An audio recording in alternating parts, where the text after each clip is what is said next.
no surprise, Francis Ngannou 20 pounds heavier than Anthony Joshua. He wasn't really pushed against Tyson Fury in terms of the no relentless pressure. Is that extra weight going to count against him? Extra weight for what do you mean? As in, he's got more. Well, is he too heavy to deal with? Ngannou? Yeah. No, I mean, what was he against Fury? Similar weight, but yeah. I mean, in terms of like, if Anthony Joshua puts it on him. I think that Ngannou was on the verge of gassing against Fury, but Fury decided to play it safe. But when you pressure someone and make them work, you have to throw a lot, and you put yourself in the danger zone. So it's a difficult one, because it's like, do you just go out there and box this guy's ears off for 10 rounds? But if you do that, sooner or later this guy's going to start walking you down. It's going to become dangerous. So it's the middle ground between holding your feet, walking someone down, beating them up, and just being careful and being smart.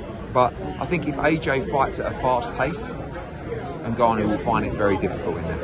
We thought Tyson Fury would expose Ngannou because of the style he has. Do you think Joshua is now the man to do that? I think that Fury's got a worse style for Ngannou than AJ is. I mean, AJ's a stand-up fighter, but he has a lot of speed and he has a lot of power. But Fury's very clever and very awkward. So I don't know what, you'd think that Fury would be much too tricky for Ngannou, but he wasn't at all. Fury says he wasn't at the races that night. I do believe him, but whatever races he was at, he was still a world-class heavyweight that Ngannou beat or very, very nearly beat. So we'll see how Ngannou gets on with AJ's style. But I think it's going to be competitive. I do, and I think there'll be some very hairy moments. Joshua said yesterday if he'd fought Ngannou, let's say a year ago, before he fought Fury, he wouldn't be able to leave his house. Yeah. He'd be mocked. Did he take any convincing to take this fight? I mean, after the 23rd of December, obviously we had a hole in the schedule because he was supposed to fight Deontay Wilder. And when I went to him in the Ngannou fight, I was a bit shocked because he was like, oh, yeah, I really thought of that, to be honest with you. I'm just focusing on Wilder or fighting for the world heavyweight title. That wasn't an option either then. And when this was presented to him, because of how well he'd done against Fury, but also because of his excellency saying the winner will fight the winner of Fury Usyk, it's a no-brainer for us.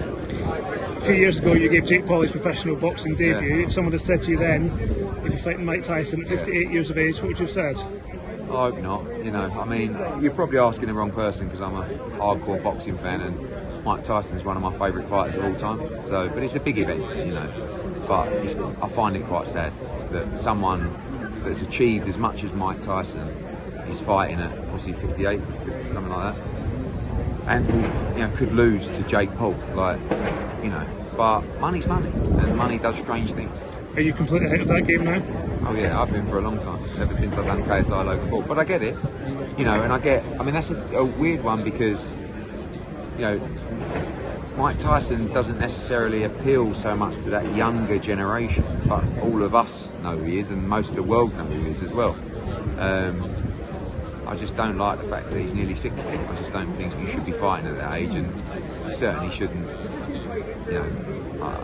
But I don't want to knock it either because then everyone says I'm a hater, so good luck to everybody. Good to have Netflix on the scene or not? Yeah, it's great. It's great. I mean, we've heard about Netflix looking into live content for a long time, and I think it's entertainment. I don't see it really as a true professional championship boxing matchup.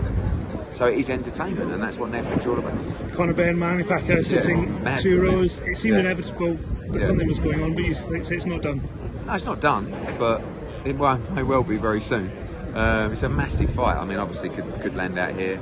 A lot of people want to stage that fight. I'd love to do it at Wembley, to be honest with you. People talk about Pacquiao not being the fighter that he was. Thank God for that. I mean, he would beat right now every fighter that Conor Benn has ever faced with ease. So it's still a big step up for Conor Benn. But I think as a spectacle, it's unexpected. But if it makes sense, and I think it might do, you'll see it. If you say to Conor Benn, want to do it at Wembley, does he not say, no, hang on, I want to do it in Saudi Arabia and get 5 times the purse? Well, I think, to be honest with you, I think it's a massive UK pay-per-view and does a huge gate at Wembley. So actually, when you look at the financials, it might not be that different. Subject, we can't just think that Saudi Arabia will just pay for every fight and just pay double the money for every fight. So we have to look at the numbers. They might not even be interested in the fight. We'll see. But we have the ability, because of the interest that it will create, to do it at Wembley. But like I said, a lot of people would love to stage it.